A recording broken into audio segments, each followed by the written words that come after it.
ప్రభునందు పిల్లారా, దేవునామానికి స్తోత్రాలు చెల్లిస్తున్నాం.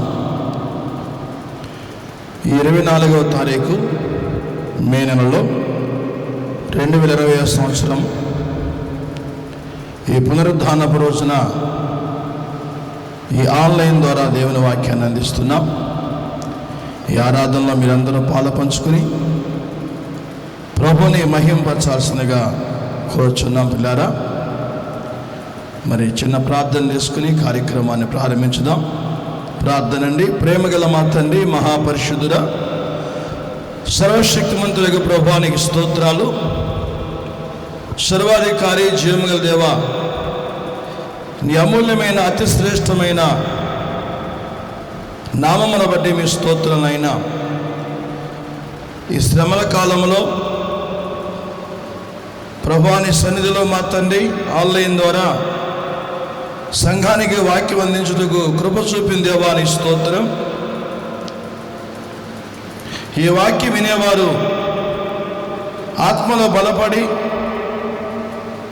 ఆత్మలో వర్ధిల్లే భాగ్యత ఇచ్చేయండి. ప్రభువానికి స్తోత్రములు. వాక్యములో వారు అంటుకట్టబడి విశ్వాసాన్ని బలపరుచుకుని ప్రభు యొక్క రాకడకు సిద్ధపడేవారుగా సంఘాన్ని సిద్ధపరచండి ప్రభువాని స్తోత్రం.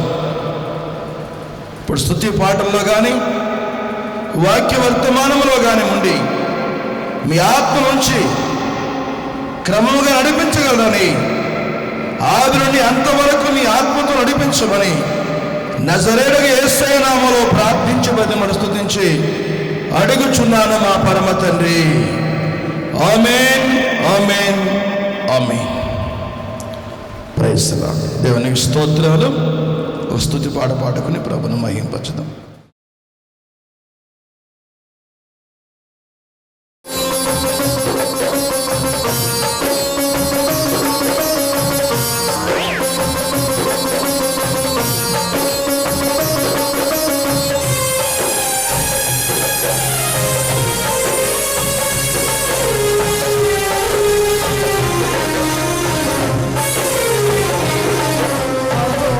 నా తోడా నీ కుమార్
ప్రైజ్ లార్డ్, హల్లెలూయా. దేవుని నామానికి స్తోత్రం అండి. దేవుని నామానికి స్తోత్రం. ప్రభునందు ప్రియులారా, మరి ఆన్లైన్ ద్వారా ఈ వాక్యాన్ని అందిస్తున్నాం. దేవుని నామానికి మహిమ కలుగును గాక. స్తోత్రములు. హల్లెలూయా, హల్లెలూయా, హల్లెలూయా, హల్లెలూయా, హల్లెలూయా. ప్రభునందు ప్రియులారా, మరి చక్కగా పాటలు పాడుకున్నాం, స్తుతి ఆరాధనలు, అలాగే చక్కని ఆర్కెస్ట్రా వరకు కూడా మనం సహకరించున్నారు. దేవుడి స్తోత్రాలు. మరి పాటల ద్వారా ప్రభువుని ఇప్పటి వరకు మహింపరుచుకున్నాం.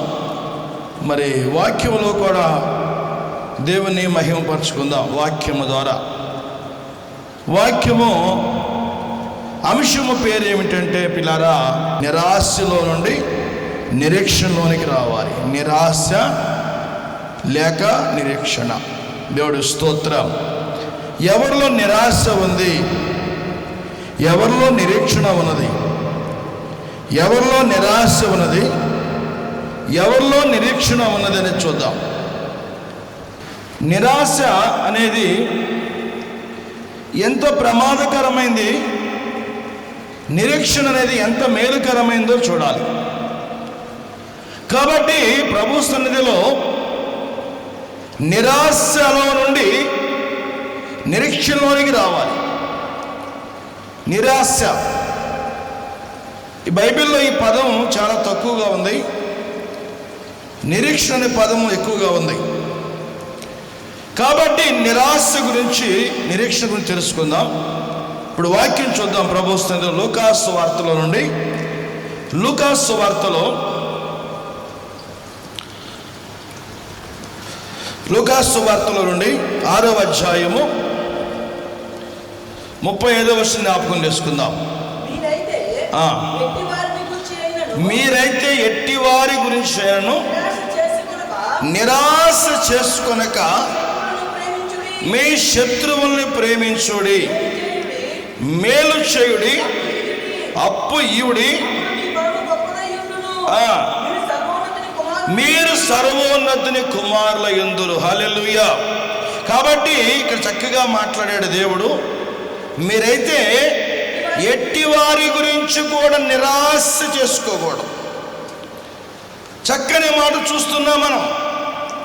ఎట్టివారి గురించి కూడా నిరాశ చేసుకోకూడదు. నిరీక్షణ గురించి కూడా మాట చదువుతాం. జకరియా గ్రంథములో నుండి 9వ అధ్యాయము 12వ వచనం. బంధకములో పడియుండి నిరీక్షణ గలవారులారా, మీ కోటలోకి మరలా ప్రవేశించుడి, రెండంతులుగా మీకు మేలు చేయునని నేడు నేను మీకు తెలియజేయుచున్నాను. దేవుడి స్తోత్రం. రెండవ మాట చూస్తే, బంధకములో పడియుండి నిరీక్షణ గల వారులారా, మళ్ళా మీ కోటలో మీరు ప్రవేశించుడి, మీకు రెండంతులుగా మేలు కలుగజేస్తాను. చక్కని మాట చూస్తున్నాం మనం. అక్కడ చూస్తే నిరాశ, ఇక్కడ వాక్యం చూస్తే నిరీక్షణ. నిరాశలో నుండి మనము నిరీక్షణలోనికి రావాలి. దేవుడి స్తోత్రాలు. బైబిల్లో ఎవరు నిరాశలో ఉన్నారు, ఎవరు నిరీక్షణలో ఉన్నారో చూస్తున్నాం మనం. దేవునికి స్తోత్రములు. నిరాశలో ఉన్నవారు నిరీక్షణలోకి రావాలి. బైబిల్లో మనం చూస్తే ప్రభునందు పిల్లారా, యోబు ఉన్నాడు. యోబు అనే భక్తుడు ఉన్నాడు. యోబుకు భార్య ఉంది. యోబు భార్యలో నిరాశ ఉన్నది, యోబులో నిరీక్షణ ఉన్నది. యోబు భార్యలో ఎందుకు నిరీక్షణ వచ్చింది? నిరాశ ఎందుకు వచ్చింది? యోబులో నిరీక్షణ ఉంటే యోబు భార్యలో నిరాశ ఉన్నది. మన వాక్యాన్ని గమనించినప్పుడు దేవునికి స్తోత్రాలు. వాక్యాన్ని పరిశీలన చేస్తే పిల్లారా, నిరాశ ఎందుకు వచ్చింది ఈమెకి? మనము చూస్తున్నప్పుడు ఆ యోబు గ్రంథములో 1వ అధ్యాయం మొదటి వచనం చదువుతామండి. యోబు గ్రంథం 1వ అధ్యాయం మొదటి వచనం. ఊసు దేశమునందు యోబు అనే ఒక మనుష్యుడు ఉండెను. అతడు యథార్థవంతుడు, న్యాయవంతుడునై దేవుని యందు భయభక్తులు కలిగి చెడుతనం విసర్జించిన వాడు. అతనికి 7 కుమారులు 3 కుమార్తెలు కలిగిరి. 3000 ఒంటెలు,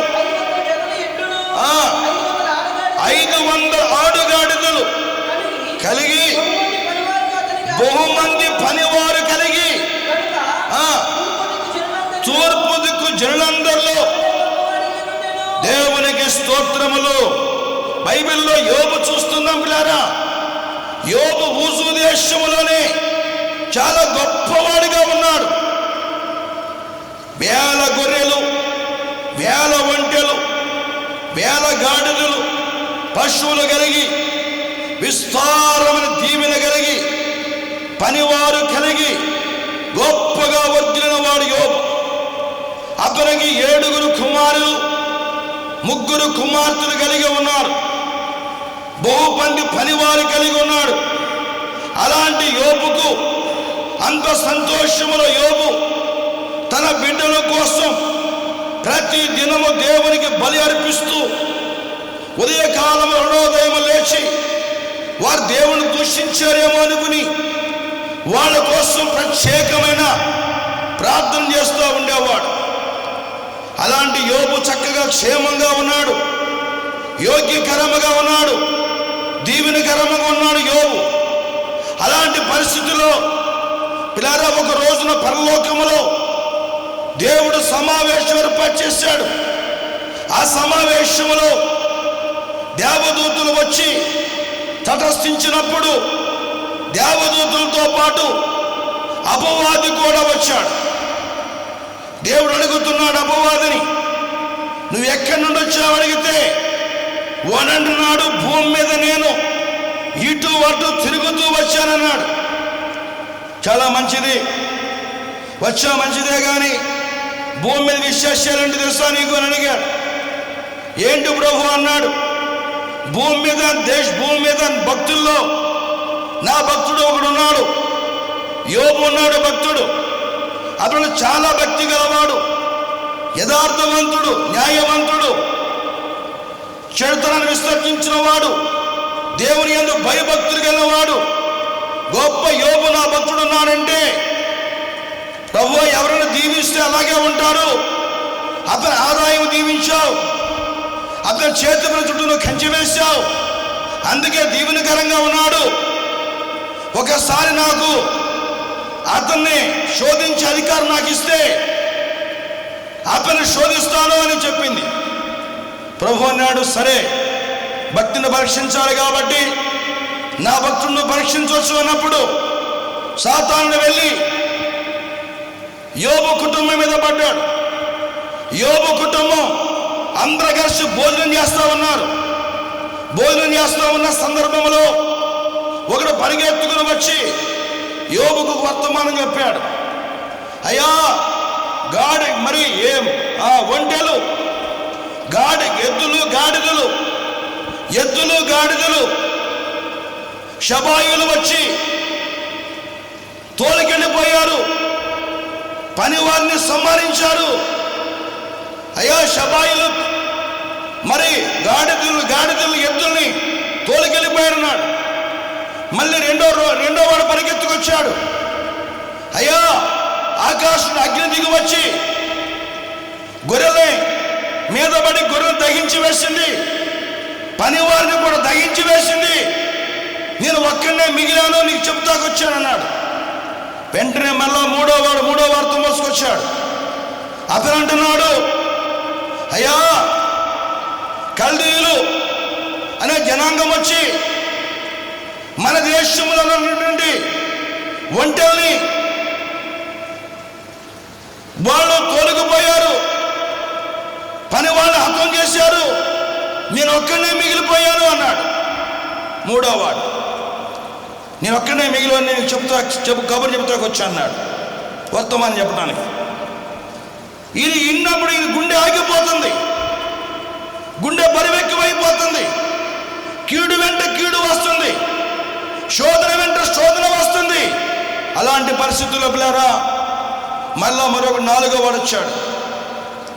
అయ్యా, నీ కుమారులు నీ కుమార్తెలు 7 కుమారులు 3 కుమార్తెలు ఇంట్లో కలిసి భోజనం చేస్తున్నప్పుడు 4 దిక్కుల నుండి సుడిగాలి వచ్చి 4 దిక్కుల గాలి వచ్చి వాళ్ళ మీద పడిపోగానే ఇల్లు కూలిపోగానే ఆ 10 మంది ఒకేసారి చనిపోయారు అని చెప్పాడు. ఈ వార్త వినగానే యోబు వెంటనే దిగ్గులు లేచి వస్త్రాలు చింపుకుని తల క్షౌరము చేయించుకుని బూడిదలో కూర్చుని దుఃఖపడుతున్నాడు, ఏడుస్తున్నాడు. ఇలా పరలోక రాజ్యములో మరలా దేవదూతలు సమావేశమైంది. 2వసారి సమావేశంలో సాతాను మరలా వెళ్ళాడు. ప్రభు అంటున్నాడు సాతానుతో, సాతానా, యోబు చూడ్చావా? మరి గొర్రెలు పోయినా, ఒంటెలు పోయినా, పశువులు పోయినా, పిల్లలు చనిపోయినా కనీసం దేవుడే ఇచ్చాడు, దేవుడే తీసుకున్నాడు, నోటి మాటతో కూడా పాపము చేయలేదు అని దేవుడు అంటాడు.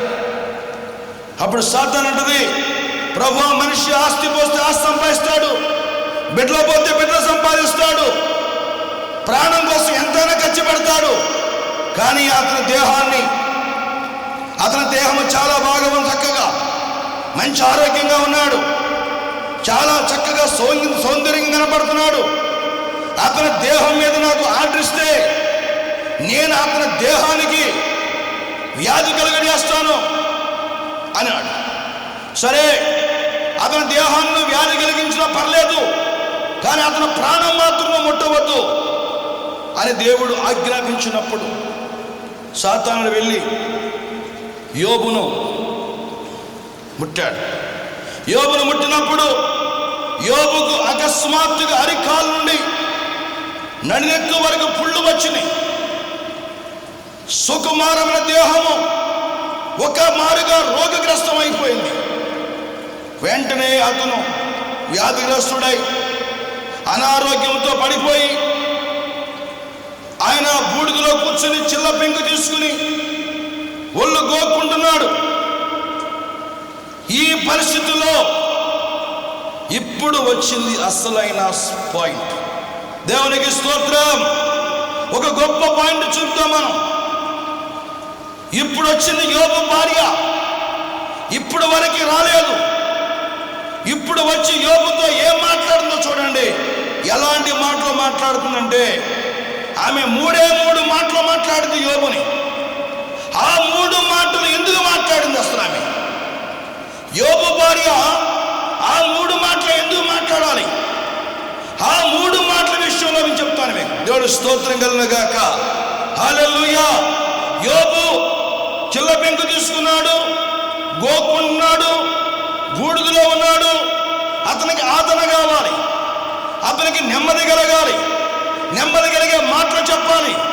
కానీ అతని పరిస్థితి ఎలా ఉంది? అతని భార్య ఏం చెప్తుంది? అతని భార్య ఏం మాట్లాడుతుంది చూస్తారా? వచ్చి ఏం మాట్లాడుతుందంటే యోబు గ్రంథములో 2వ అధ్యాయంలో చూడడం 6వ వచనం. యోబు గ్రంథము 2వ అధ్యాయం 6వ వచనం. అందుకు యెహోవా అతడు నీ వశములో ఉన్నాడు,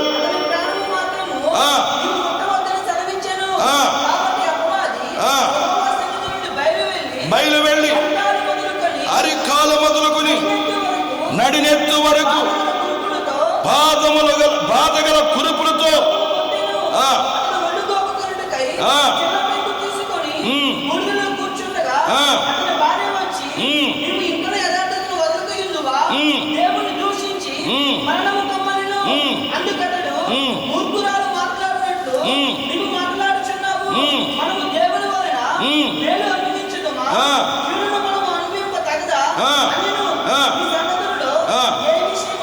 ఏ విషయమందును యోబు నోటి మాటతోనైనను దేవునికి స్తోత్రం. హల్లెలూయా. ఎంత గొప్పగా చూడండి.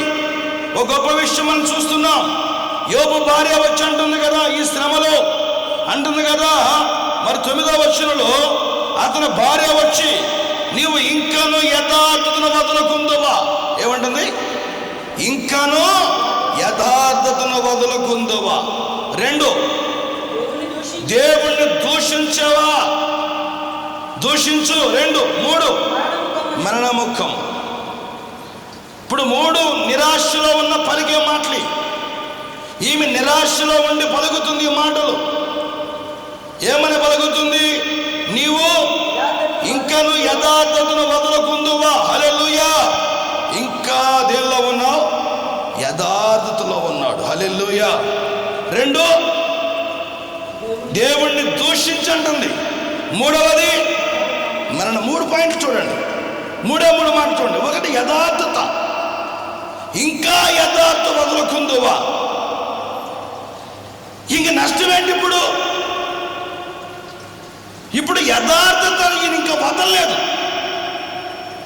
ఆస్తి పోయినా, ఆరోగ్యం పోయినా, పిల్లల పోయినా ఏం వదలలేదు? యథార్థ వదల్లా. ఎందుకు యథార్థత?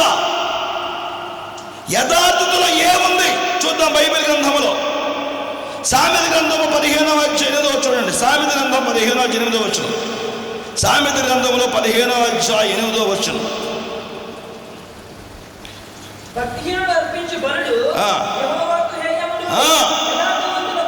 యథార్థవంతుల ప్రార్థన దేవునికి స్తోత్రములు. హల్లెలూయా.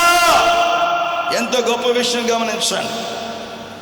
ఇప్పుడు యథార్థవంతుల ప్రార్థన దేవుడికి ఏ కరము?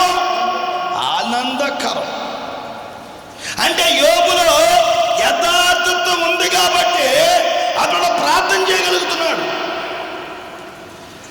ఆ యథార్థత ప్రార్థన చేస్తున్నాడు. అది ఎవరికి ఆనందకరమో? దేవుడికి ఆనందకరం. మనం ఎంత బంగారం తెచ్చినా దేవుడికి ఆనందం లేదు, లేదా ఎంత వెండిచ్చినా దేవుడికి ఆనందం లేదు, లేదా ఎంత డబ్బు ఇచ్చినా దేవుడికి ఆనందం లేదు, లేకపోతే ఇల్లు రాసిచ్చినా దేవుడికి ఆనందం లేదు, లేదా చేలిలో పైరంతా దేవుడు ఇచ్చిన ఆనందం లేదు, లేకపోతే నువ్వు దేవుడికి ఏది అర్పించినా ఆనందము కలగదు. దేవుడికి ఆనందము కలిగించేది ఏది? యథార్థవంతుల ప్రార్థనే. దేవుడి స్తోత్రం. దేవుడికి ఆనందం. నువ్వు ప్రార్థన చేస్తుంటే దేవుడు ఏం చేస్తున్నాడు? పరలోకంలో కూర్చుని ఆనందంగా ఉంటాడు, చక్కగా నవ్వుతా ఉంటాడు నువ్వు ప్రార్థన చేస్తుంటే. ఇప్పుడు సాతానుగాడు యోబు బార్ల దూరి దేవుడు నవ్వటం వాడికి ఇస్తూ లేదన్నమాట. అది ఎవరు నవ్వటం? చాలామంది చూడండి, కొంతమంది ఇళ్లలో ఉంటారు, ఎవరైనా నవ్వుకుంటుంటే ఇలా కడుపు మండిపోదు. దేవుడు ఏం చెప్పాడు? నవ్వండి అన్నాడు, సంతోషంగా ఉండమన్నాడు. 120 కీర్తనలు ఏమంటాడు?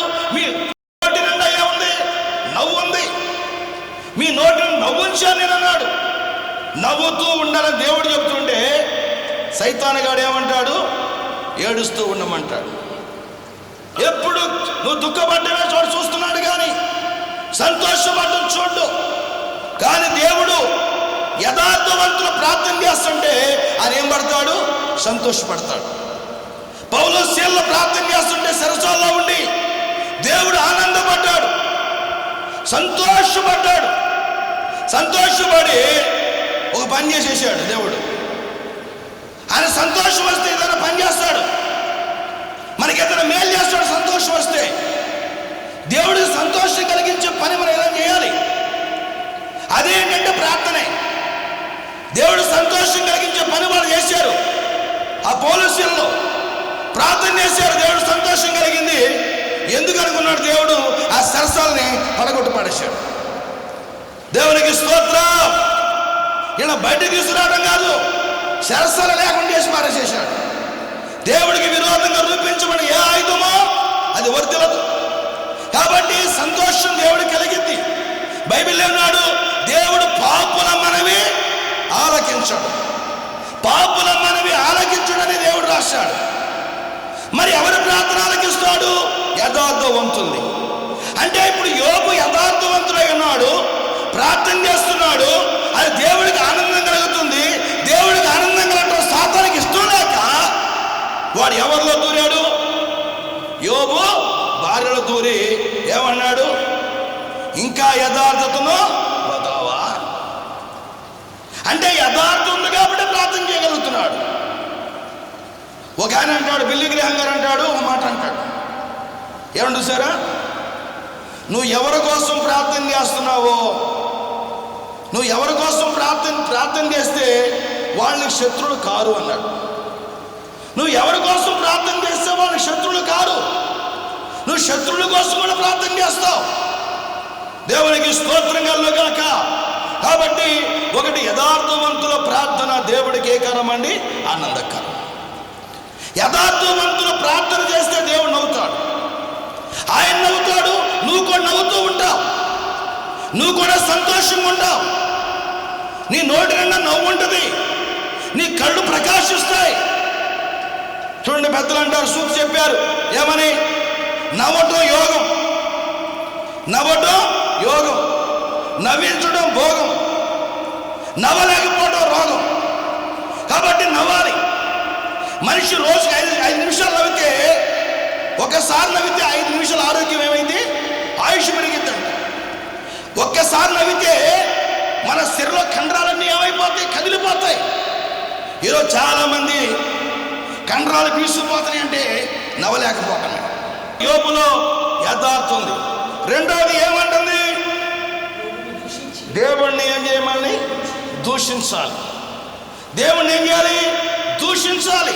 అది దేవుని దూషించేది ఎవరు? దేవుని దూషించేది మనం కాదు, దేవుని దూషించేది సైతాను గాడు. సాతాను నేను ఎప్పుడు దేవుణ్ణి ఏం చేయాలి? దూషించాలి. చూడండి, ప్రకటన గ్రంథములో 13వ అధ్యాయం 5వ వచనం. ప్రకటన గ్రంథము 13వ అధ్యాయం 5వ చదవండి. ప్రకటన గ్రంథం 13వ అధ్యాయం 5వ వచనం. డంబము మాటలు, దేవదూషణు దానికి ఇయ్యబడును, మరియు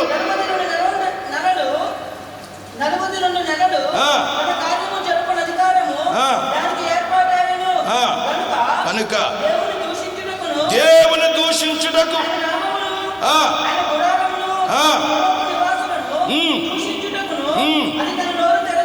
దేవునికి స్తోత్రం కలుగుగాక.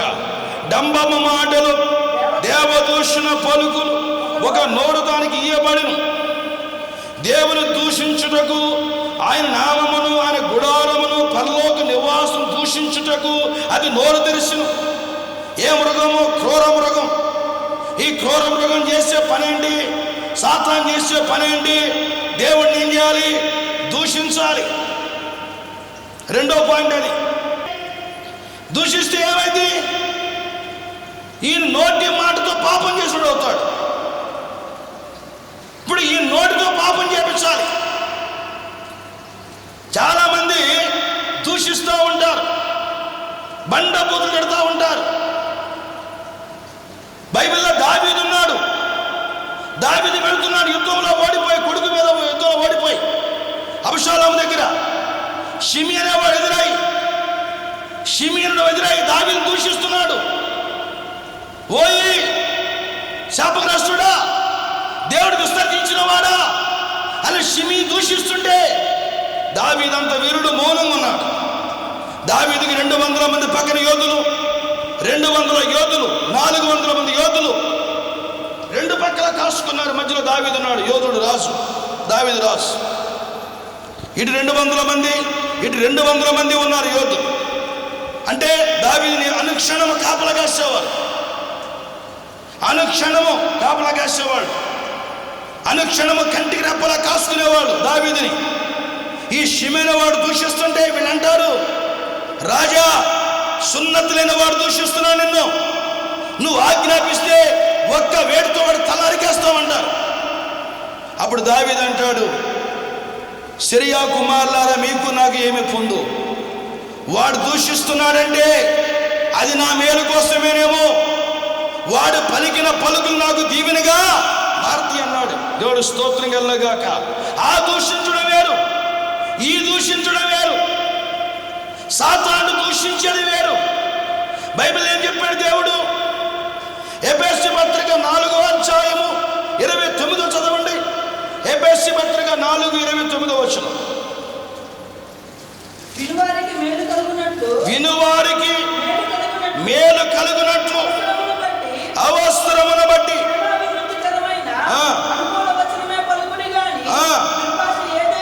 దుర్భాష ఏదైనను మీ నోట రానియు. దేవుడు స్తోత్రం కలుగుగాక.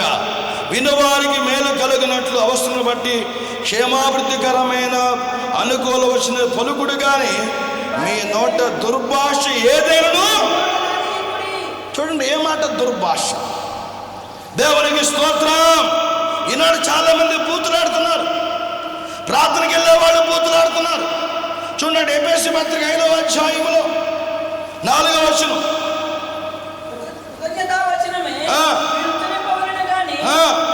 మీరు బూతులను పోకిరి మాటలను సరస్వతులైనను. దేవునికి స్తోత్రం. సరస్వతులు గాని పోకిరి మాటలు గాని బూతులు గాని మీ నోట రానియకూడదు. గట్టిగా స్తోత్రం చెప్పండి అండి. హల్లెలూయా. ఇప్పుడు యోబు భార్య ఏమంటుంది? దూషించు. దేవుడు దూషించాలి.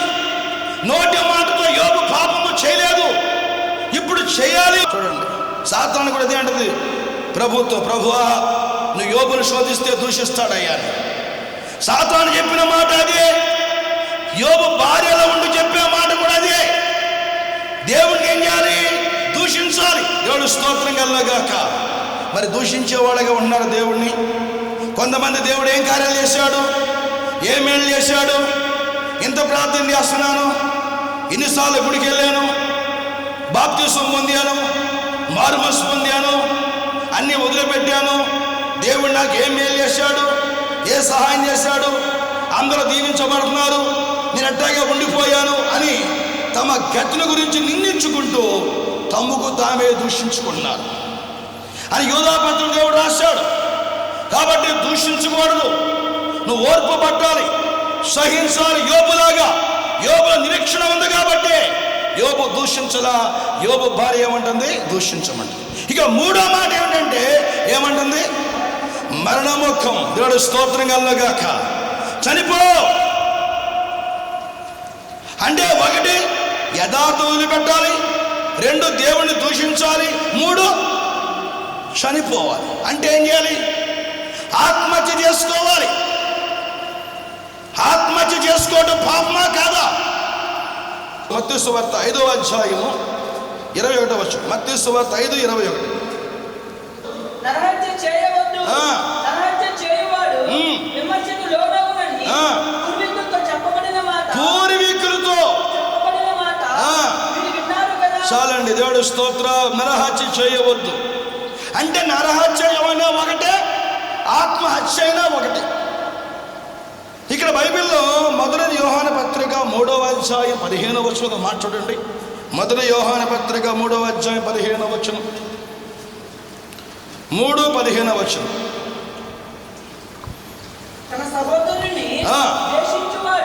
తమ సహోదరుని ద్వేషించువాడు నరహంతకుడు, ఏ నరహంతకుని యందును నిత్య జీవం ఉండదని.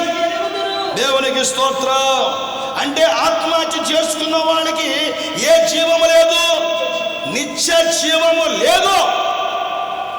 అంటే ఏ రాజ్యం లేదు, నరకానికి వెళ్ళిపోవాలి. అంటే ఆత్మహత్య చేసుకుని ఎక్కడికి వెళ్ళిపోవాలి? నరకానికి వెళ్ళిపోవాలి.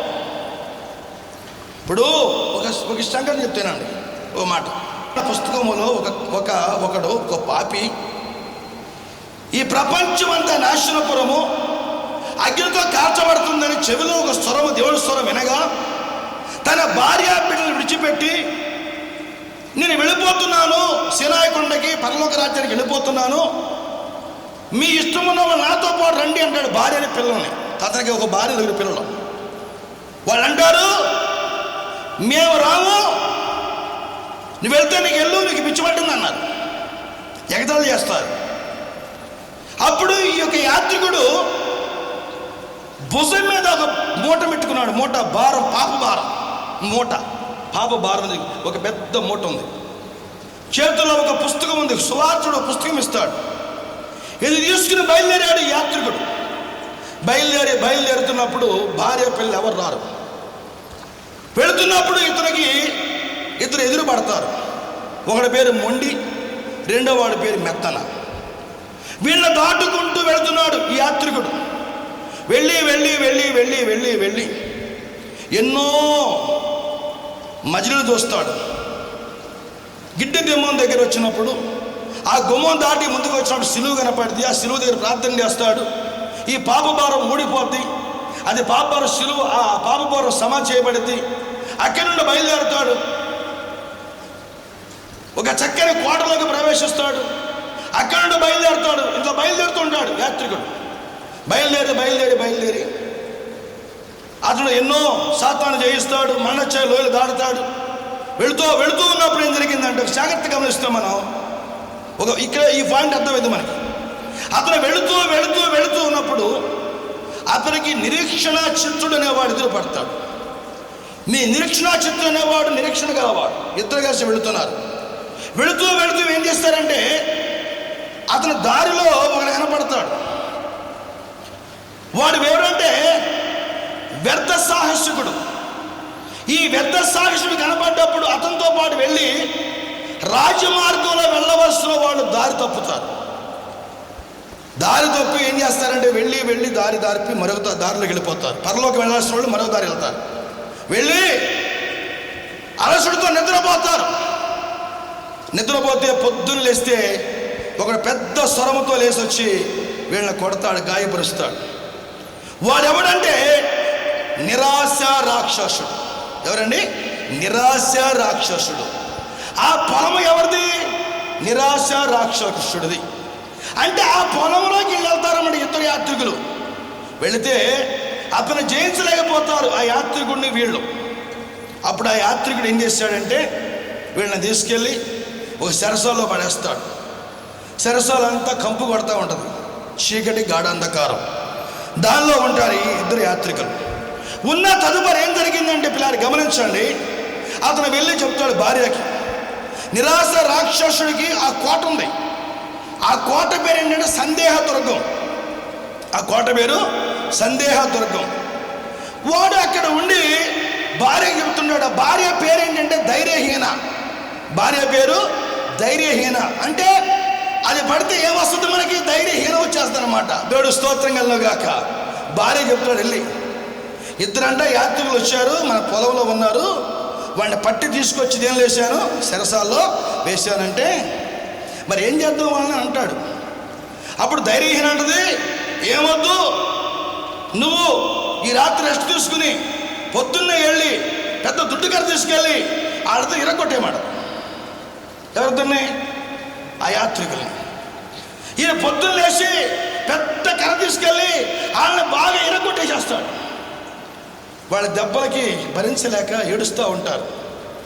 ఏడుస్తూ ఉంటే, అయ్యో మనం వచ్చి పరలోకం పోవాల్సిన వాళ్ళని ఎక్కడ పడ్డాము? ఈ నిరాశ రాక్షసుడి చేతిలో పడ్డాం. వీడేమో మన హింస పెడుతున్నాడు, ఎలా తప్పించుకోవాలా అనుకున్నారు. మళ్ళీ వాడు వచ్చి ఆ రాత్రి భార్య సంభాషణ చేస్తున్నాడు. వీళ్ళిద్దరిని ఏం చేద్దాం? వీళ్ళ మొండోళ్ళలాగా ఉన్నారు, వీళ్ళు ఏం చేద్దామంటే, ఆ భార్య అంటది కదా, ఏమక్కర్లేదు, నువ్వు ఈ రాత్రి రెస్ట్ తీసుకో, పొద్దున్నే వెళ్ళు. వాళ్ళకి ఏం చెప్తావంటే, మీరు చచ్చిపోండి. ఎలా చచ్చిపోవాలంటే అత్తి ద్వారాను, ఉరి ద్వారాను, విషము ద్వారా ప్రేరేపించమంటది. వీళ్ళు ప్రేరేపిస్తాడు. అప్పుడు వాటిలో క్రైస్తవుడు అనేవాడు, యాత్రికుడు ముందున్నవాడు చనిపోతానంటాడు. ఇక చనిపోదాం అనుకున్నప్పుడు నిరీక్షణ చిత్తుడు ధైర్యపరుస్తాడు. ఇదిగో చచ్చిపోవడం వీల్లేదు, నువ్వు ఎన్నో గొప్ప కార్యాలు చేసావయ్యా, అద్భుత కార్యాలు చేసావయ్యా, చనిపోవద్దయ్యా అంటాడు. సరే ధైర్యపరిచాడు, ధైర్యంగా ఉన్నాడు. రెండవసారి ధైర్యహీన అంటది కదా, భార్య సంప్రదిస్తున్నాడు. ఏంటండి వాళ్ళు సావట్లేదు అంటే అంటది. మూడోసారి వాళ్ళు ఎవరు చంపే వాళ్ళ దగ్గర తీసుకెళ్ళు, ఆ ఎముకలు గుడి చూపించాలకి. అప్పుడు భయం వస్తాడు. మూడోసారి ఎముకలు గుడి చూపిస్తాడు. అయినా వాడు ధైర్యంగా ఉన్నాడు. దేవుడు స్తోత్రం కలుగుగాక. ఇక నాలుగోసారి ఏంటంటే అప్పుడు భార్య అంటుంది, భార్యతో అన్నాడు, భర్త అన్నాడు, ఇక నిరక్షర రాక్షసుడు, వీళ్ళు ఎన్ని ప్రయోగాలు చేసి సావట్లేదు ఏంటి అంటే, వాళ్ళెవరో ధైర్యపరుస్తున్నారు. దేవుడు స్తోత్రం. వాళ్ళెవరో ధైర్యపరుస్తున్నారు, వాళ్ళకి ధైర్యం కలుగుతుంది. వాళ్ళకి ఈ తాళం తీసుకుని వెళ్ళిపోయే మార్గం ఎవడో చెప్పాడు అంటుంది. ఎవరు? ధైర్యహీన. దేవుడు స్తోత్రం కలగాక అంటున్నప్పుడు వీళ్ళకి గుర్తొచ్చింది ఇద్దరికి. వీళ్ళ మాటలు విన్నారు. ఇక ఆ రాత్రంతా ప్రార్థన చేశారు. దేవుడు స్తోత్రం కలగాక సరస్సులో ఉండి ఏం చేశారు? ప్రార్థన చేశారు. అద్భుతమైన ప్రార్థన చేశారు. ప్రార్థన చేసిన తదుపరి ఏం జరిగిందంటే ప్లారా, వాళ్ళకు ఐడియా వచ్చింది.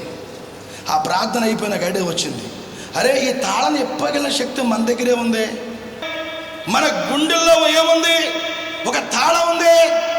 అది వాగ్దానపు తాళపు చెవి అని చెప్పి వాగ్దానపు తాళపు చెవి తీసుకుని ఆ తాళాన్ని తీసుకుని వీళ్ళ బయటపడి పారిపోతారు. దేవుడు స్తోత్రం కలగాక. Praise lord.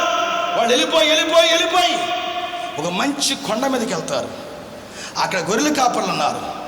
ఈ కొండ ఎవరిదయ్యా అంటే, ఈ కొండ ఇమ్మానుయేలుది. ఇమ్మానుయేలు అంటే ఎవరు?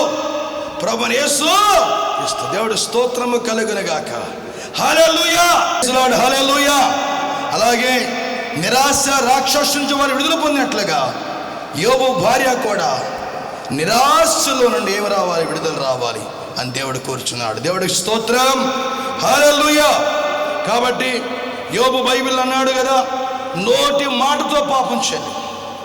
మన వాక్యాన్ని గమనించినప్పుడు పిల్లరా చూస్తే మరి యోబు ఇక్కడ భార్య 1 యథార్థవతులు పొందుమంది, 2 దేవుడు దూషించమంది, 3 మరణము కమ్మన్నప్పుడు యోబు అంటాడు, అన్ని విషయాల్లో మనం మేలు అనుభవించాలా, కీడు అనుభవించకూడదా? యెహోవా ఇచ్చెను, యెహోవాయే తీసుకుని పోయెను, ఆయన నామానికే మహిమ కలుగునుగా అన్నాడు. అంటే యోబు నోటి మాటతో కూడా ఏం చేయలేదు? పాపము చేయలేదు. బైబిల్ చెప్పాడు, వ్యర్థమైన ప్రతి మాటకు మనం లెక్క అప్పగించాలి. కానీ యోబు వ్యర్థమైన మాట ఏది మాట్లాడలా. యోబు నిరీక్షణతో ఉన్నాడు. యోబు భార్య నిరాశలో ఉంది. అప్పుడు యోబు అంటాడు తన భార్యతో, మనము శోధించబడిన సువర్ణంగా మారుతామంటాడు అని యోబు అలాగే పలికినప్పుడు కొంతకాలానికి సాతాను శోధించి అని సాతాను పారిపోయాడు. దేవుడు ప్రత్యక్షమే మాట్లాడి యోబును దర్శించి పూర్వము ఉన్న ఆశీర్వాదము కంటే 2 ఆశీర్వాదం దేవుడు ఎవరికి ఇచ్చాడంటే యోబుకి ఇచ్చాడు. దేవుడికి స్తోత్రం కలుగుగాక. యోబుకు మరలా 7 కుమారులు, 3 కుమార్తెలు దేవుడు ఇచ్చాడు. యోబు 4 తరాలు చూసే ఆయుష్ దేవుడు ఇచ్చాడు. కారణం ఎందుకంటే యోబులో ఏముంది? నిరీక్షణ. దేవుడికి స్తోత్రం కలుగుగాక. ప్రియులారా, మరి బైబిల్లో మనం చూసినప్పుడు యోబులో నిరీక్షణ కలిగి ఉన్నాడు. యోబు భార్యలో నిరాశ కాస్త ఏమైందంటే నిరీక్షణగా మారింది. ఆమె కూడా ఆయనతో సాగరించి నిరాశలో నుండి నిరీక్షణలోకి వచ్చినప్పుడు వాళ్ళు ఎంతో దేవుని మహింపరిచారు. చిన్న ఉపమానం చెప్పి నేను వాక్యం ముగిస్తాను. దేవుడు స్తోత్రం కలుగుగాక. 2 శరణాలు, 1 శరణం పాటి దేవుని మహింపరచుదాం. దేవునికి మహిమ కలుగునుగాక. Praise lord. హల్లెలూయా, హల్లెలూయా. నాలో ఉన్న నా రాజు అద్వితీయుడే, నన్ను ఎన్నడూ విడువని సర్వశక్తుడే. నాలో ఉన్న నా రాజు అద్వితీయుడే, నన్ను ఎన్నడూ విడువని సర్వశక్తుడే. ఏమున్నా లేకున్నా ఎవరున్నా రాకున్నా, ఏమున్నా లేకున్నా ఎవరున్నా రాకున్నా, అవునన్నా నీకు కాదన్నా, అవునన్నా నీకు కాదన్నా.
నిరాశలో నుండి దేనిలోకి రావాలి? మనం నిరీక్షణలోకి రావాలి. ఒక ఉపమానం చెప్తాను.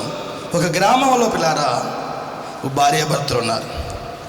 భార్యాభర్తలు గ్రామంలో చక్కగా ఉన్నారు. అయితే భార్యాభర్తల్లో భార్య ప్రార్థనకి వెళుతూ ఉంటుంది, భర్త మాత్రం ప్రార్థనకు రాడు. కానీ భార్య ప్రార్థన అంటే భర్తకి ఎంతో ఇష్టం, చాలా నమ్మకం కూడా. అలాంటి పరిస్థితుల్లో వాళ్ళు చేపల చెరువు వేసుకున్నారు. ఒకటి చేపల చెరువు వేసుకుని చేపల చెరువుతో పండిస్తూ ఉండేవాళ్ళు. చేపలు ఒకసారి నష్టం వచ్చేది, ఒకసారి లాభం వచ్చేది.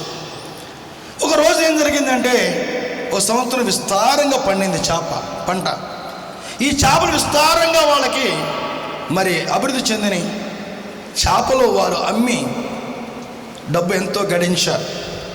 ఆ డబ్బు గడించినప్పుడు భార్యాభర్త రాత్రి ఆలోచన చేసుకున్నారు, ఈ డబ్బులు ఏం చేద్దామని. అప్పుడు ఆ భార్యకి దేవుడు ప్రేరేపణిస్తున్నాడు, చేపల చెరువు ఎలాగో ఉంది కాబట్టి మనం మోటార్ ఫీల్డ్లోకి వెళ్దాం, ఒక లారీ కొందామండి అంది. లారీ ఎలాగో మీకు లారీని నడపడం తెలుసు, అన్ని ఆ ట్రాన్స్పోర్ట్ విషయాలు మీకు తెలుసు కాబట్టి లారీ కొందాం అంది. మోటార్ ఫీల్డ్ తెలుసు కాబట్టి సరే ఓకే అన్నాడు. భర్త కూడా ఏకీవించాడు, లారీ కొన్నారు. లారీ కొని పాస్టర్ గారిని పిలిపించుకుని ప్రార్థన చేయించుకున్నారు. పాస్టర్ గారు ప్రార్థన చేశారు. ప్రార్థన చేసి ఆ లారీకి ఏం పేరు పెట్టమని అయ్యా అని అడిగారు. లారీకి ఏం పేరు పెట్టమని అడిగితే అప్పుడు ఆ దైవజనుడు చెప్పాడు వాళ్ళకి, ఆ లారీకి ఒక పేరు పెట్టండి, రబ్బూని లారీ సర్వీస్ అని పెట్టమన్నాడు. ఏం పేరు పెట్టమన్నాడండి? రబ్బూని లారీ సర్వీస్ పెట్టమన్నాడు. రబ్బూని లారీ సర్వీస్ అని పేరు నామకరణం చేసి వాహనాన్ని వాళ్ళు ప్రార్థన చేసి వదిలేరు. వాహనం బయలుదేరింది, చక్కగా నూతనమైన వాహనం బయలుదేరింది, చక్కగా క్యాబేజీ లోడుతో బయలుదేరింది. సరిగ్గా రాజమండ్రి వెళ్ళేటప్పటికి బండి ఏమైందంటే లారీ తిరగబడిపోయింది. లారీ తిరగబడి లారీ అంతా కూడా యాక్సిడెంట్కి గురై లారీ ముక్కలైపోయింది. లోడ్ అంతా చంద్రం అయిపోయింది. డ్రైవర్ గాయాలతో ఫోన్ చేశాడు, అయ్యా మేము రాజమండ్రిలో ఉన్నాం, లారీలా జరిగింది. భర్తకి ఏమొచ్చిందండి? నిరాశ. ఇప్పుడే ప్రార్థన చేసి పంపించాం, పాస్టర్ గారు ప్రార్థన చేశాడు, మేము ప్రభువుని నమ్ముకున్నాం, ఏంటి ఇలా జరిగిందని భర్తకి ఏమొచ్చిందంటే నిరాశ వచ్చింది. భార్య అయితే నిరీక్షణతోనే ఉంది. దేవుడు స్తోత్రం కలగాక. ఏం పర్లేదులేండి, యాక్సిడెంట్ అయితే అయింది, బాగు చేయించుకుందాం, మన దేవుడు విడబోడు ఎడబోయడు, ధైర్యంగా ఉండండి అని భర్తను ధైర్యపరుచుకుంది. ఈలోపు వాహనాన్ని, ఆ యొక్క యాక్సిడెంట్ అయిన వాహనాన్ని తీసుకొచ్చారు, బాగు చేయించారు. అదే వాహనాన్ని బాగు చేయించి చక్కగా మళ్ళీ తయారు చేయించి మళ్ళా దైవజనుడిని పిలిపించారు, ప్రార్థన చేయించారు. అయ్యా మళ్ళీ ఇప్పుడు ఏం పేరు పెట్టరు? రబ్బూని లారీ సర్వీస్ పెట్టాం, మళ్ళీ ఇప్పుడు ఏం పేరు పెట్టమంటే ఆ పాస్టర్ గారు చెప్పాడు, ఇప్పుడు అదే పేరు పెట్టండి, రబ్బూని లారీ సర్వీస్ పెట్టండి అన్నాడు. రబ్బూని లారీ సర్వీస్ పెట్టారు పేరు. ప్రార్థన చేశారు, వాహనాన్ని మళ్ళీ రిలీజ్ చేశారు. వాహనం వెళుతుంది, వాహనం నడుస్తుంది. ఈసారి రాజమండ్రి వేస్తున్న వాళ్ళకి రాజమండ్రి ఫోన్ వస్తుందేమని, రాజమండ్రి ఫోన్ రాలా, బండి ముందుకు వెళ్ళిపోయింది. వైజాగ్ వెళ్ళగానే అక్కడ వైజాగ్ వెళ్ళినప్పుడు ఎదురుగా వచ్చే ఒక లారీని లారీని ఢీకొట్టి వెంటనే బండి అక్కడ ఏమైపోయిందంటే లారీ యాక్సిడెంట్ అయ్యి ముక్కలైపోయింది. విశాఖపట్నం నుండి మళ్ళా ఫోన్ వచ్చింది, అయ్యా బండి ఏమైంది? యాక్సిడెంట్ అయింది, లారీ ముక్కలైపోయిందండి. భర్తకి ఏమొచ్చింది? నిరాశ. వేదన కుంగిపోయాడు, వేదనతో నిండిపోయాడు. రెండవసారి కూడా యాక్సిడెంట్ అయిందని భార్య ధైర్యపరుస్తుంది. మళ్ళీ అదే లారీని తీసుకొచ్చారు, మళ్ళీ అదే వాహనాన్ని రిపేర్ చేసి మళ్ళీ అదే పాస్టర్ గారిని తీసుకొచ్చి ప్రార్థన చేయించారు. ఆయన అన్నాడు, మరి ఏం పేరు పెడదామంటే మళ్ళీ ఆ పాస్టర్ అదే చెప్పాడు, రబ్బూని లారీ సర్వీసే పెట్టండి. అదేంటంటే 2 సార్లు యాక్సిడెంట్ అయిందండి, మన పేరు పెడితే కాదండి ఆ పేరే పెట్టండి. అప్పుడు దైవజనుడు మాట తీసేయలేక భర్త అన్నాడు, వద్దా పేరొద్దా. ఆ పేరు కలిసి రాలేదు. రాజమండ్రిలో యాక్సిడెంట్ అయింది, విశాఖపట్నం రాజు యాక్సిడెంట్ అయింది, ఆ పేరు వద్దు, ఇంకేదైనా పేరు పెట్టమన్నాడు, దేవుడి పేరు అన్నాడు. అంటున్నప్పుడు భార్య అంటుంది, ఏమండి దైవజనుడి మాట మనం వినాలి, ఆ దేవుని మాట. రబ్బుల్లారా సర్వీస్ పెడదామంటే వద్దొద్దు అన్నాడు. భార్య భర్తలు గొడవ అవుతుంది. పాస్టర్ గారు అన్నాడు, కాదులేమ్మా మీ ఆయన గారికి ఇష్టం లేదు కాబట్టి ఏదో పేరు పెడదామంటే, కాదయ్య గారు మీ నోట మాట మారకూడదు, దేవుని మాట అది, అదే పేరు పెడదామంది. మరి రబ్బు లారీ సర్వీస్ పెట్టారు. మళ్ళీ అదే పేరు రబ్బు లారీ సర్వీస్ పెట్టారు. బండి ప్రార్థన జరిగింది, లోడ్ చేసుకున్నారు, మళ్ళీ బయలుదేరింది. ఈసారి రాజమండ్రి దాటిపోయింది, విశాఖపట్నం దాటిపోయింది, శ్రీకాకుళం వెళ్ళి యాక్సిడెంట్ చెట్టు గుద్దేశాడు. ఇతను మూడో డ్రైవర్. దేవుడు స్తోత్రం. డ్రైవర్ మారుతున్నాడు కానీ వాహనం మారట్లేదు, పాస్టర్ గారు మారట్లేదు కానీ డ్రైవర్ మారుతున్నాడు. డ్రైవర్ ఒకవేళ తాకి నడిపిస్తున్నాడేమని డ్రైవర్ని మారుస్తున్నారు. మూడో డ్రైవర్ వెళ్ళాడు, సరిగ్గా చెట్టు కొట్టేశాడు, యాక్సిడెంట్ అయింది, ముక్కలైపోయింది. మళ్ళీ ఫోన్ శ్రీకాకుళం నుండి. దేవునికి స్తోత్రం. భర్త నిరాశ పడిపోయాడు, నిరసిల్లిపోయాడు. మళ్ళీ జరిగిందని భార్య మళ్ళీ ధైర్యపరిచింది. మళ్ళీ అదే బండి రిపేర్ చేశారు, మళ్ళా దాన్ని బాగు చేశారు. మళ్ళీ ఏం పేరు పెడదాం, మళ్ళీ భాస్కర్ వచ్చాడు. నాలుగోసారి, ఇప్పుడు నాలుగోసారి మళ్ళీ ప్రార్థన చేశారు. చూడండి ఎంత విశ్వాసం ఉండాలో. ప్రార్థన చేశాడు, మళ్ళీ ప్రార్థన చేస్తే వాహనాన్ని వదిలేరు. వాహనాన్ని ఎప్పుడైతే వదిలేరో వాహనం బయలుదేరి, నాలుగో డ్రైవర్ మారుతున్నాడు. వెళ్ళి వెళ్ళి వెళ్ళి శ్రీకాకుళం దాటిపోయింది, ఒరిస్సా వెళ్ళిపోయింది, ఒరిస్సా కూడా దాటిపోయింది, అది కలకటా వెళ్తుంది. ఒరిస్సా దాటిపోయి ఒరిస్సా బోర్డర్ చివరికి వెళ్ళినప్పటికీ బండి అదంతటికి అదే తిరగబడిపోయింది. ఎన్నోసారి, నాలుగవసారి కూడా యాక్సిడెంట్. ఫోన్ వచ్చింది. ఒరిస్సా దాటిపోయినాక మళ్ళీ బండి అదంతటికి తిరగబడిపోయిందండి ఫోన్. ఇక భర్త నిరాశ అయిపోయాడు, డబ్బంతా ఖర్చు పెట్టేశాడు. చెరువులు చేపల చెరువు మీద వచ్చిన రాబడంతా పెట్టేశాడు, ఏమీ లేదు. ఇక అప్పుల పాలైపోయాడు.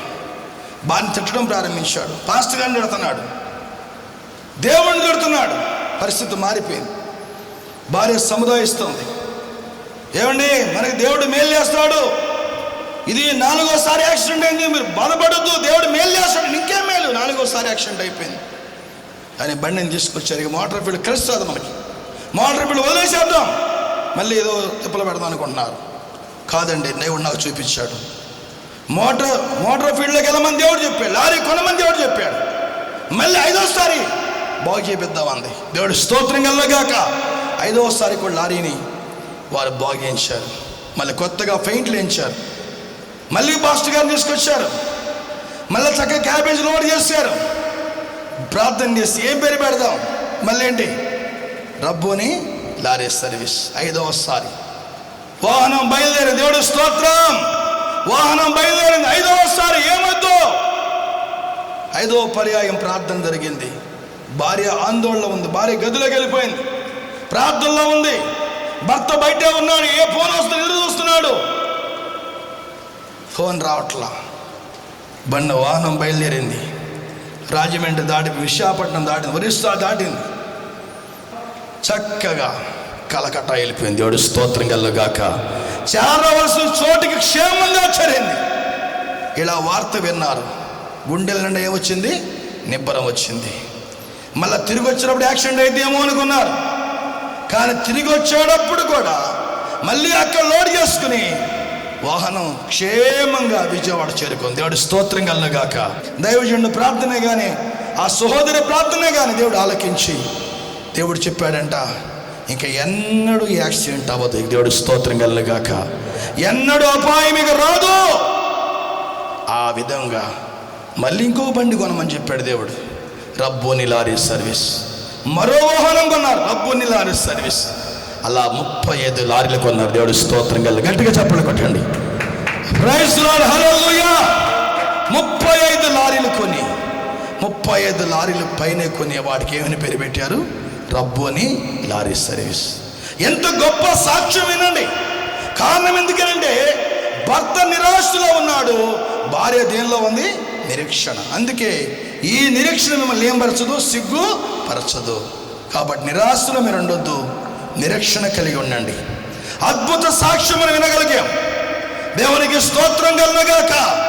ఈ యొక్క సమయంలో వింటున్న ప్రియారా, నీవు కూడా నిరాశలో ఉన్నావేమో, ఎగ్జామ్ విషయం నిరాశగా ఉన్నావేమో, నీ భర్త విషయం నిరాశగా ఉన్నావేమో, నీ భార్య విషయం నిరాశగా ఉన్నావేమో, నీ కొడుకు మాడ నిరాశలో ఉన్నావేమో, నీ కూతురు వివాహం కాదు నిరాశలో ఉన్నావేమో, లేకపోతే మరి నీ పక్క సరిహద్దులో సమాధానం లేదని నిరాశలో ఉన్నావేమో. ఏ నిరాశలో ఉన్నప్పటికీ ఆ నిరాశను వదిలిపెట్టి నిరీక్షణలోనికి రా. దేవుడు తప్పక నిన్ను దీవిస్తాడు, ఆశీర్వదిస్తాడు. అందుకే నిరీక్షణ గలవాలారా, మళ్ళా మీ కోటలో ప్రవేశించండి. మీకు 2 అంతల మేలు దేవుడు కలుగజేస్తాడు. ఎన్నంతలండి? 2 అంతల మేలు కలుగజేస్తాడు.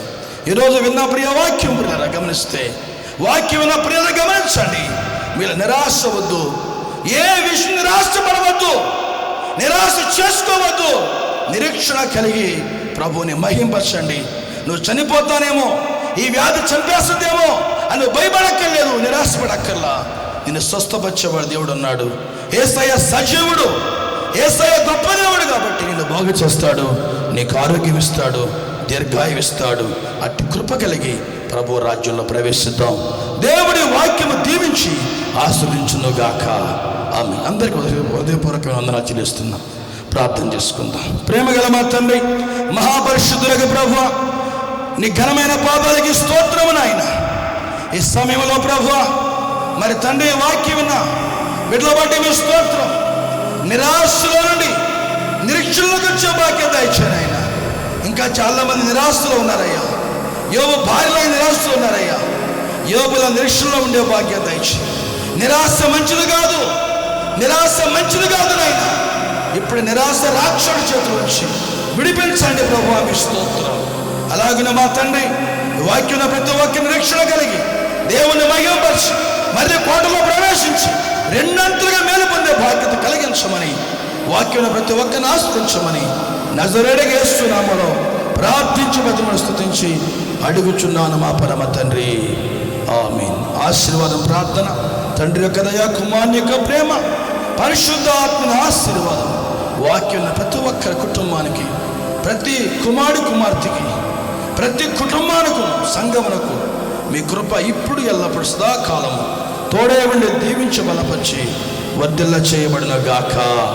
ఆమేన్. యేసు రక్తమే జై, శిలువ రక్తమే జై, యేసు నామ సంపూర్ణ జై, అపవాది గ్రంథ నాశనం. మీకే స్తోత్రం. ఆమేన్, ఆమేన్, ఆమేన్. Praise the lord.